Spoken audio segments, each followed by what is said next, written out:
Tiga warga meninggal dunia akibat banjir yang merendam ratusan rumah di Kota Medan. Warga berebut mengumpulkan ratusan ekor ikan yang melompat ke daratan.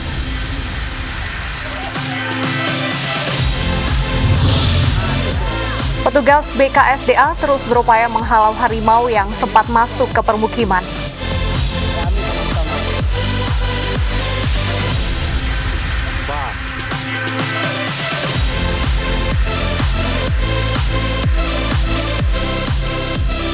Selamat siang pemirsa, apa kabar Anda hari ini? Ainus yang kembali hadir memperbarui informasi Anda. Bersama saya Bernadetta Ginting, tapi hari ini saya tidak sendirian karena ada rekan saya Stephanie Patricia. Stephanie, hari ini kita akan membahas apa saja di Ainus Siang?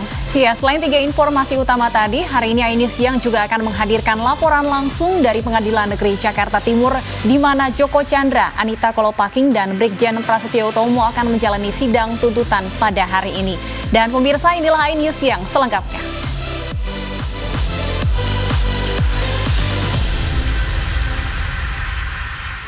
Pemirsa, ratusan rumah di pemukiman padat penduduk di Kota Medan terendam banjir. Derasnya arus Sungai Babura membuat proses evakuasi berjalan lambat.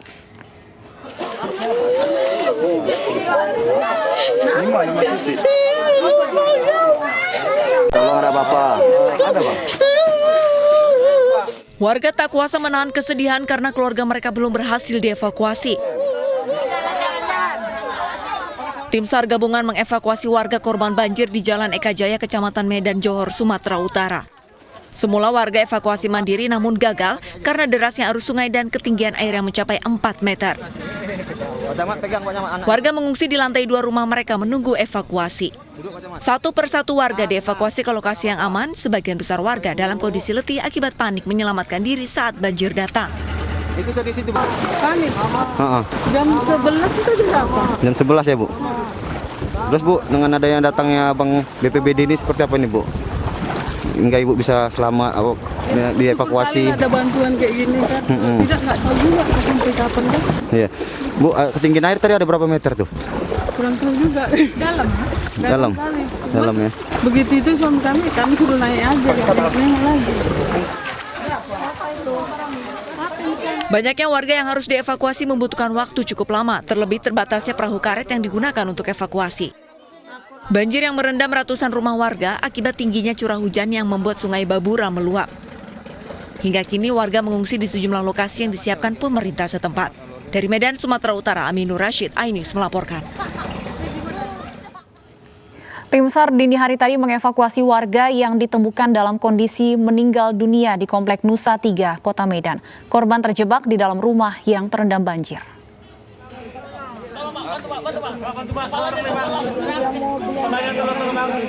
Tim SAR gabungan dini hari tadi mengevakuasi warga yang meninggal dunia di Komplek Nusa 3, Kota Medan.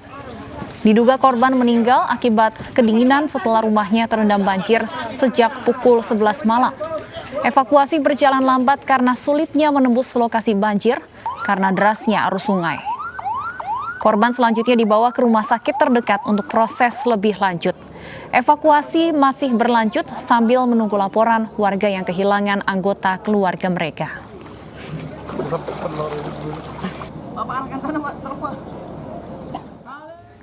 Sementara itu, tim SAR pagi tadi menemukan 2 warga korban banjir dalam kondisi meninggal dunia. Diduga korban tewas saat berupaya menyelamatkan diri setelah melihat derasnya arus banjir.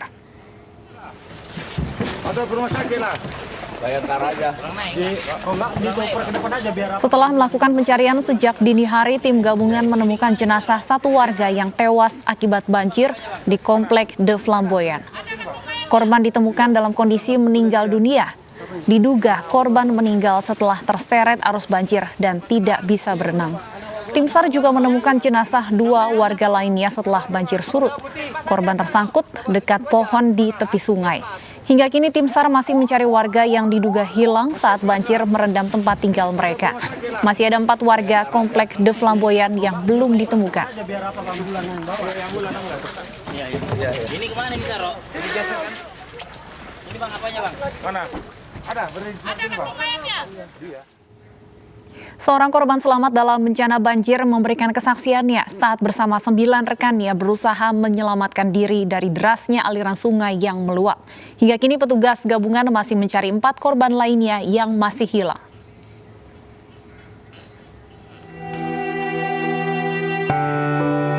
Inilah kesaksian Denny Marpaung, salah satu dari 4 orang korban selamat dari banjir besar yang terjadi di Komplek De Flamboyan, Medan, Sumatera Utara.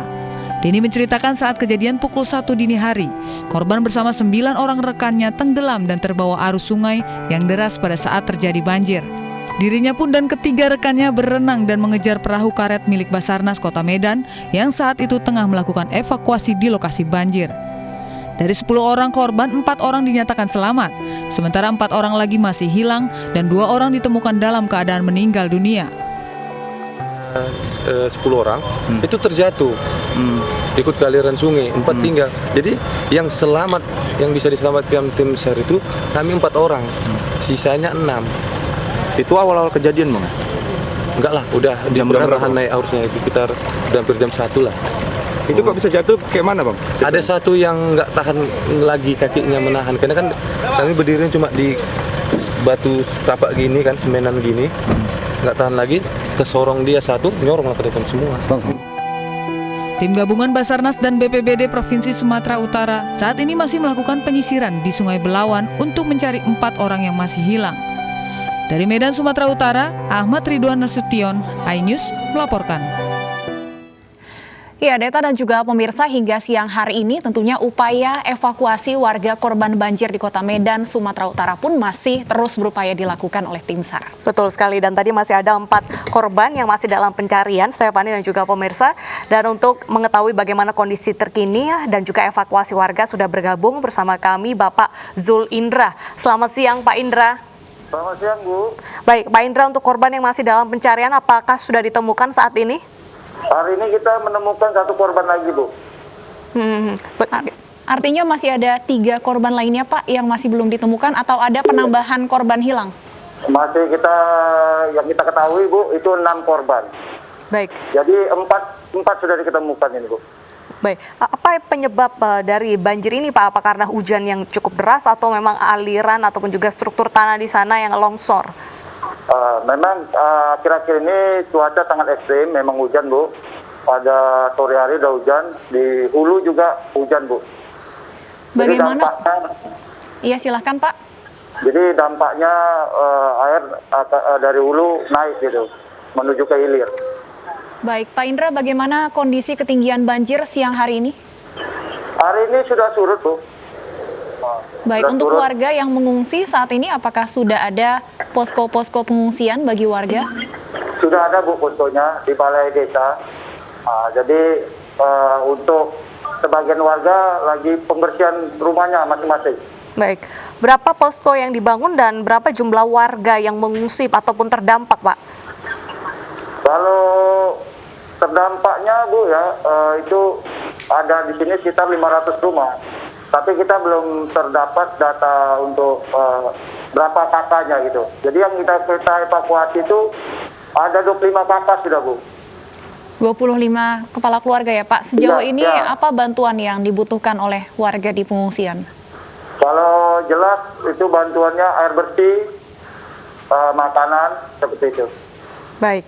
Pak Indra, saat ini kita juga masih terdampak pandemi COVID-19. Bagaimana Anda memetakan tempat pengungsian ini agar tetap bisa menjaga jarak, lalu juga protokol kesehatan tetap bisa dilaksanakan dengan ketat?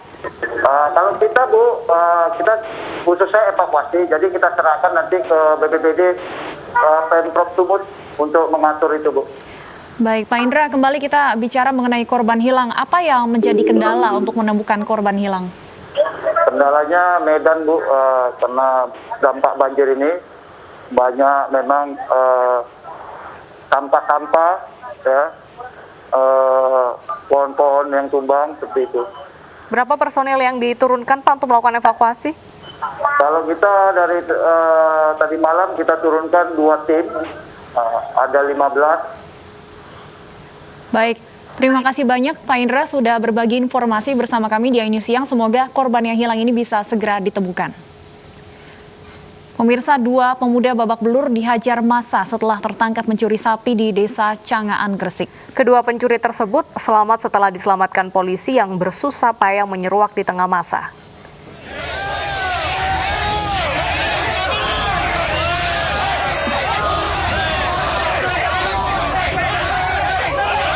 Ratusan warga Desa Cangaan, Gresik, Jawa Timur melampiaskan emosi mereka pada 2 pemuda di balai desa setempat. Keduanya tertangkap saat sedang mencuri sapi pada Jumat dini hari. Puluhan personil polisi dari Polsek Ujung Pangkah sempat kewalahan menghalau massa yang marah. Perbuatan pelaku berawal dari kecurigaan warga saat mendapati 2 orang menuntun 2 ekor sapi pada malam hari. Warga yang curiga kemudian melapor ke polisi dan membuntuti tersangka saat berusaha kabur membawa hasil sapi curian mereka menggunakan kendaraan bak terbuka.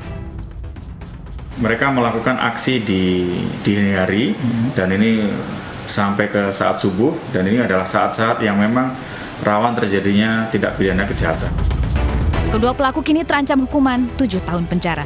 Dari Gresik, Jawa Timur, Agus Ismanto, iNews melaporkan. Pemirsa, usaha rumahan air keras Merkuri, Kelurahan Pahandut, Seberang Palangkaraya, diungkap Polda Kalimantan Tengah.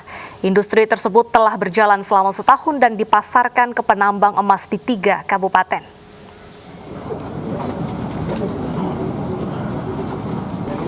Industri rumahan Merkuri di tepian aliran Sungai Kahayan, Palangkaraya diungkap personil polisi dari Polda Kalimantan Tengah.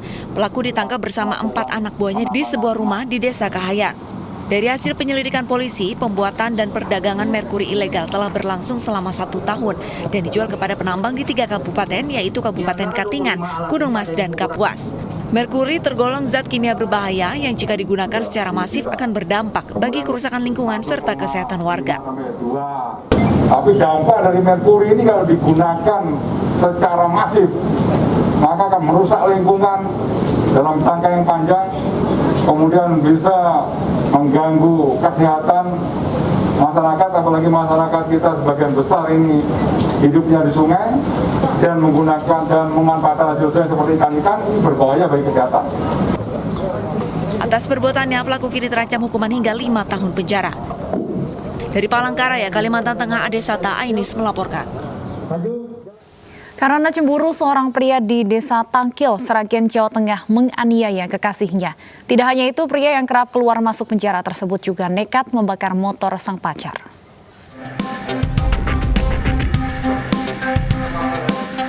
Seorang residivis warga Desa Tangkil, Sragen, Jawa Tengah nekat membakar motor kekasihnya. Selain itu, pria yang telah 3 kali keluar masuk penjara itu juga menganiaya sang pacar. Polisi menyatakan kasus penganiayaan dan pembakaran motor dilatar belakangi rasa cemburu pelaku terhadap korban. Dan tersangka ini juga merupakan residivis pencurian berangkas Grapari XL tahun 2012, serta pencurian burung di Sragen tahun 2016, serta curanmor di Kabupaten Ngawi 2017. Jadi sudah 3 kali melakukan tindak pidana kejahatan pelanggaran hukum. Jadi residivis tapi dengan berbagai macam modus. Dan untuk yang keempat, dia mengalihkan modus yang lain, yaitu melakukan pembakaran. Tersangka dijerat pasal berlapis dengan ancaman hukuman maksimal 12 tahun penjara. Dari Sragen, Jawa Tengah, Joko Piroso, iNews melaporkan. Pemirsa, Maher At-Tuwailibi masih diperiksa polisi setelah ditangkap di kediamannya di Bogor, Jawa Barat. Pria bernama asli Sony Eranata itu ditetapkan sebagai tersangka kasus ujaran kebencian.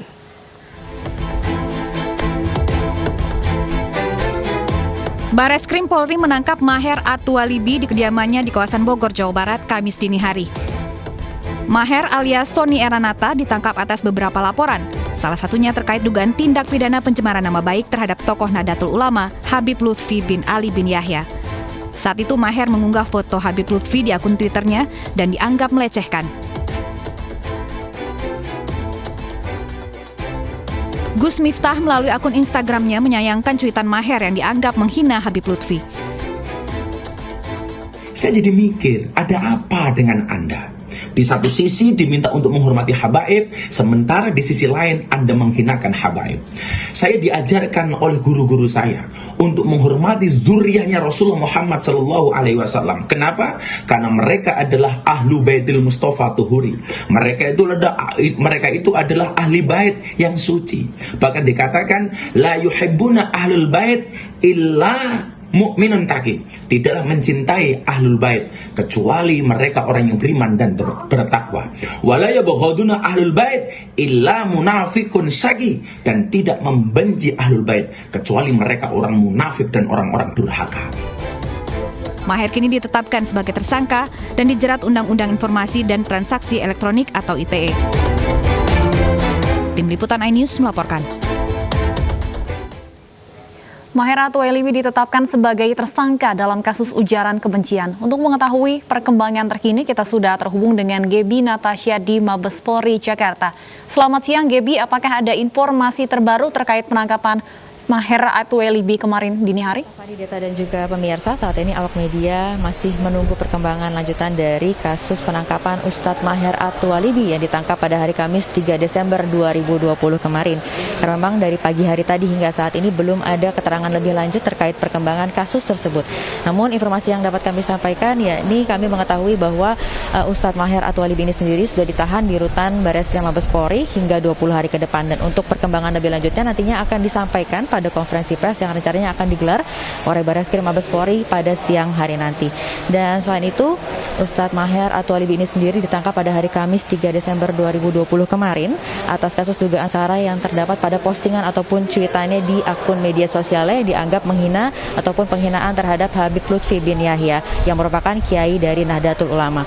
Dan informasi yang dapat kami sampaikan bahwa untuk itu Ustadz Maher Atuwailibi ini sendiri sempat dilaporkan pada tanggal 27 November lalu oleh pengacara dari pihak pelapor, yakni Muanas Alaidit, karena dianggap melakukan penghinaan terhadap Habib Lutfi bin Yahya. Dan akhirnya Ustadz Maher Atuwailibi ini sendiri ditangkap pada hari Kamis 3 Desember 2020 lalu di kediamannya Bogor, Jawa Barat sekitar pukul 4 pagi dan langsung dibawa ke Barreskrim Mabes Polri untuk menjalani pemeriksaan. Stefani dan juga Deta. Baik, terima kasih Gebi atas laporan Anda. Kami tunggu bagaimana perkembangan terbaru di sana.